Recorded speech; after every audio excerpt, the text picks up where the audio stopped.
શક્કરિયાને કુકરમાં પાણી વિના બાફવા માટે એક જાડું નેપકિન લઈશું અને તેને પાણીની અંદર પલાળીને આ રીતે થોડુંક પાણી રહે એ રીતે પલાળીશું.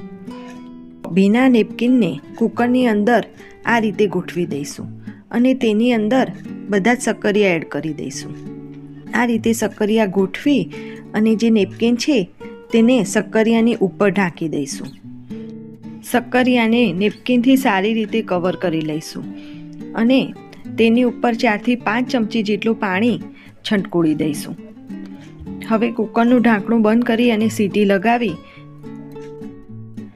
ફૂલ ગેસ ઉપર 4 મિનિટ રાખી હવા ભરાય પછી ગેસની ફ્લેમ એકદમ લો કરી 15 મિનિટ સુધી ચડવા દઈશું અને કુકર એકદમ સરસ ઠંડુ પડે, બધી જ હવા નીકળી જાય પછી ખોલીશું.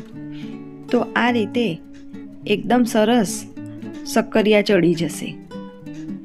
તો હવે તેને ચીપિયાની મદદથી કાઢી લઈશું.